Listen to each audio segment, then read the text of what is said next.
తీర్పు ఇవ్వండి అని చెప్పి ప్రజలకు విజ్ఞప్తి చేసిన.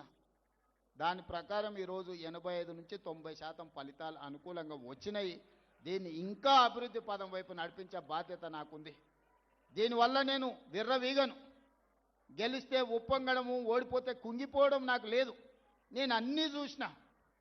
జడ్పీటీసీ నుంచి ముఖ్యమంత్రి వరకు 20 సంవత్సరాలలో అన్ని హోదాలు చూసిన.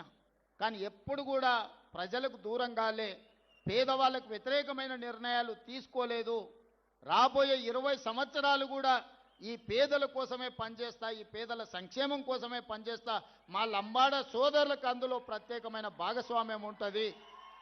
మా దళితులకు ఇవ్వవలసిన గౌరవం తప్పకుండా ఇస్తాము. ఇక సంత్ సేవాలాల్ మహారాజ్ గురించి మనం గొప్పగా మాట్లాడుకుంటున్నాం. కానీ ఒక్క పుణ్యక్షేత్రం కూడా తెలంగాణ రాష్ట్రంలో లేదు. మనం ఆదిలాబాద్లో నాగోబా జాతర ఉన్నది.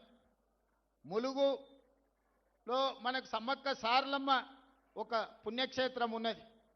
కానీ సంత్ సేవాలాల్ మహారాజ్ కోసము ఒక ప్రత్యేకమైన క్షేత్రం లేదు. అందుకే నల్లమల ప్రాంతానికి లక్షలాది మంది పర్యాటకులు వస్తారు. అక్కడ ఈరోజు మనము సంత్ సేవాలాల్ యొక్క పుణ్యక్షేత్రాన్ని 20 ఎకరాలు ఆల్రెడీ స్థలాన్ని సేకరించినము. ప్రపంచంలోనే ఒక గొప్ప పుణ్యక్షేత్రంగా,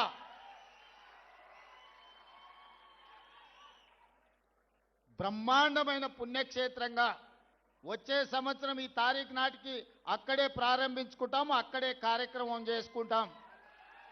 అచ్చంపేట నేను పుట్టి పెరిగిన ప్రాంతం. ఆ ఏరియాలో గిరిజనులకు ప్రత్యేకమైన స్థానం ఉన్నది.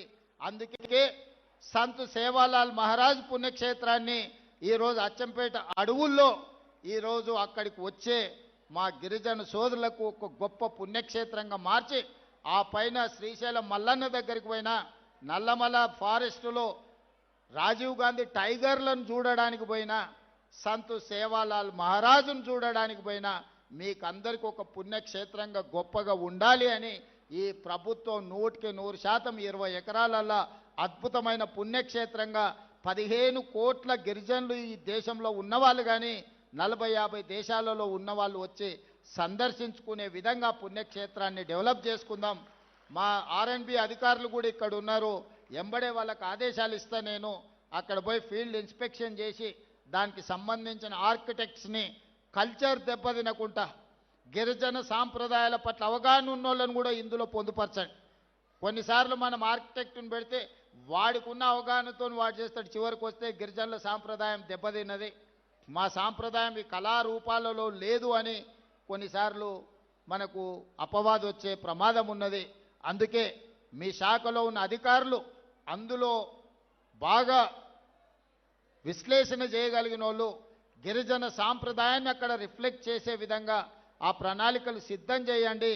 27 ఫిబ్రవరి 15 తారీఖు నాడు సంత్ సేవాలాల్ మహారాజ్ 288వ జన్మదినోత్సవం అక్కడే జరుపుకుందాం.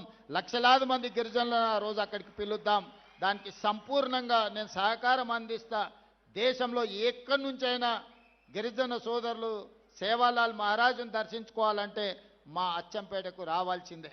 నేను పుట్టి పెరిగిన ప్రాంతంలో ఒక గొప్ప పర్యాటక క్షేత్రంగా సంత్ సేవాలాల్ మహారాజు యొక్క పుణ్యక్షేత్రాన్ని నిర్మించాలనుకుంటున్నాం.